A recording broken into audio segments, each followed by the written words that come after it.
नमस्कार, मैं ब्रजेश कुमार आपका स्वागत करता हूं अपने YouTube channel knowledge point @KNJ पर।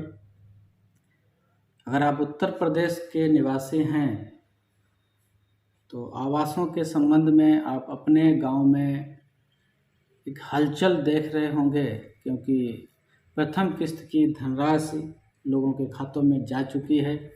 लोगों ने निर्माण का कार्य भी शुरू कर दिया है और ऐसे में एक माहौल बना, कहीं खुशी कहीं गम का। खुशी उन लोगों को है जिनका नाम प्रधानमंत्री ग्रामीण आवास योजना की सूची में था, उनको प्रथम किस्त की धनराशि दे दी गई, दूसरी उनको मिलने जा रही है। गम उन लोगों को है जिनका सूची में नाम नहीं था और उनके पास मकान भी नहीं है रहने के लिए। तो बड़ी ही दयनीय स्थिति उस समय आती है कि जब देखते हैं कि फला का मकान बन रहा है, मेरा मकान क्यों नहीं बन रहा। तो मन में थोड़ी उदासी पैदा होती है। तो उदास होने की आवश्यकता नहीं है, हमारे चैनल को सब्सक्राइब कर लीजिएगा। मैं आपको बताऊंगा कि किस तरह आपका नाम सूची में सम्मिलित होगा। कहीं खुशी कहीं गम तो चलता रहेगा। सरकार की योजनाएं बंद नहीं होती हैं, वो चलती ही रहती हैं। जो प्रधानमंत्री ग्रामीण आवास योजना की सूची थी उसका अब लगभग अंत हो चुका है। मैंने सारे वीडियो उत्तर प्रदेश की स्थिति के हिसाब से रिकॉर्ड किए हैं।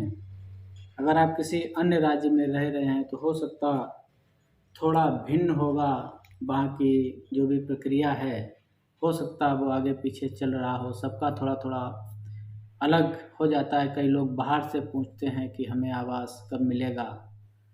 तो आप अपने जो क्षेत्र पंचायत कार्यालय है या ब्लॉक का कार्यालय है, ग्राम पंचायत के सचिव हैं या प्रधान हैं, सरपंच हैं, आप उनसे पूछिए कि हमारी आवास की स्थिति में क्या है, क्या मेरा नाम आवास सूची में गया है या नहीं गया है।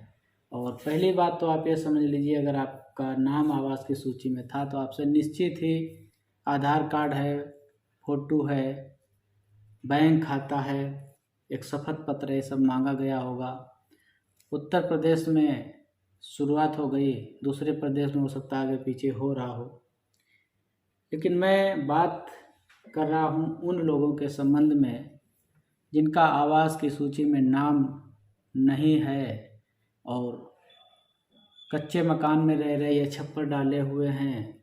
बरसात आने वाली है, स्थिति दयनीय है, मन में करुणा भी उत्पन्न होती है, खीज भी उत्पन्न होती है कि हमारे साथ ग्राम प्रधान ने या सचिव ने धोखा किया, क्योंकि हमारा भी नाम आना था लेकिन नहीं आया।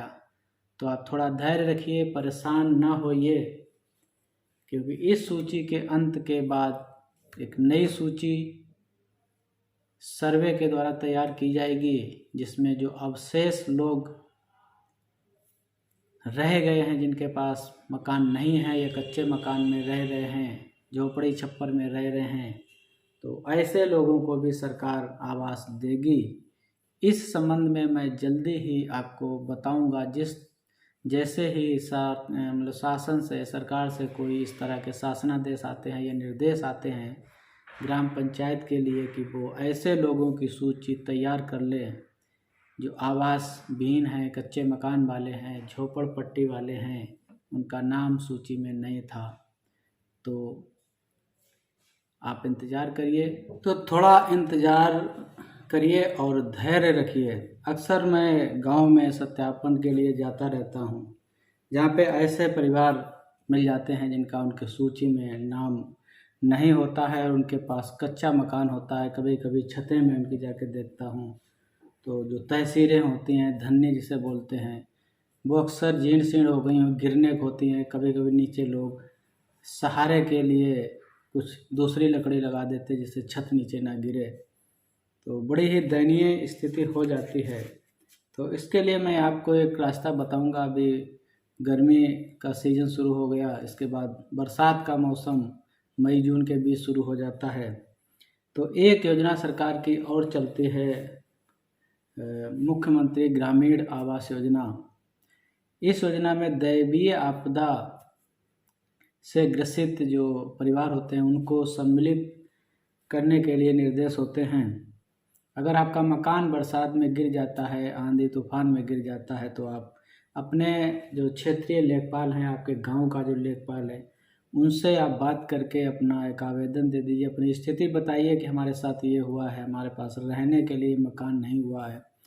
लेखपाल अगर ईमानदारी से लिख देते हैं आपके लिए, अगर आप पात्र हैं, तो आपको जो दैवीय आपदा की सहायता राशि है 3500 रुपये जो तहसील से मिलती है, वो आपको मिल जाएगी। उसके बाद आपका नाम जिला के माध्यम से ब्लॉक पे भेज दिया जाएगा।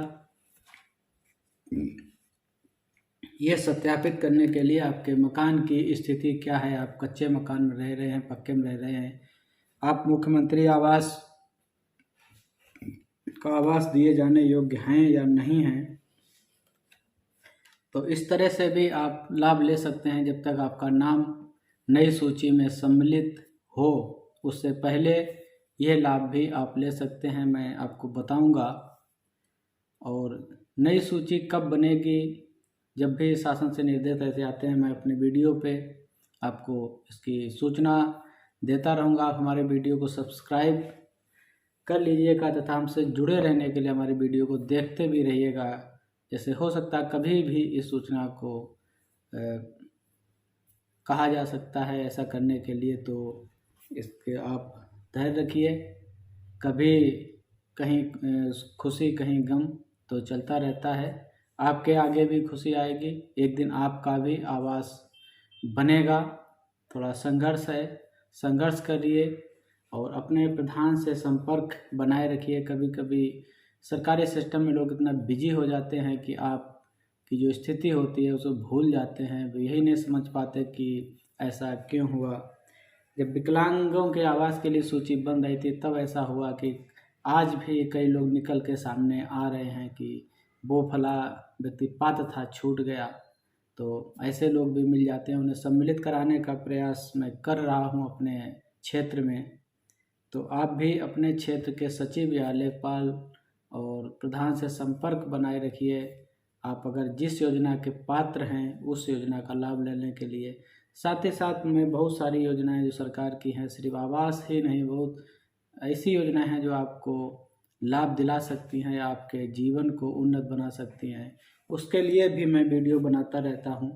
तो आप हमारे चैनल पे जाइए और अन्य वीडियो हैं जो निश्चित ही वो आपके कहीं न कहीं हित के लिए होंगे, आप उनको पूरा देखिए, समझिए। कोई चीज़ अगर समझ में नहीं आती है तो हमें उसमें कमेंट करिएगा, मैं आपको उसका उत्तर दूंगा। और साथ ही हमारे चैनल को मैं फिर कहूँगा कि चैनल को सब्सक्राइब कर लीजिएगा और हमसे जुड़े रहिएगा। दैवीय आपदा में अगर ऐसी स्थिति बनती है तो आप अपने लेखपाल से संपर्क करके अप्लाई करवा सकते हैं। मैं आपको बताऊंगा उसमें और क्या क्या करना पड़ता है। तो आज इससे इतना ही आज के लिए, और हमारे वीडियो पे आइएगा, देखिएगा और भी वीडियो देखते रहिएगा साथ में।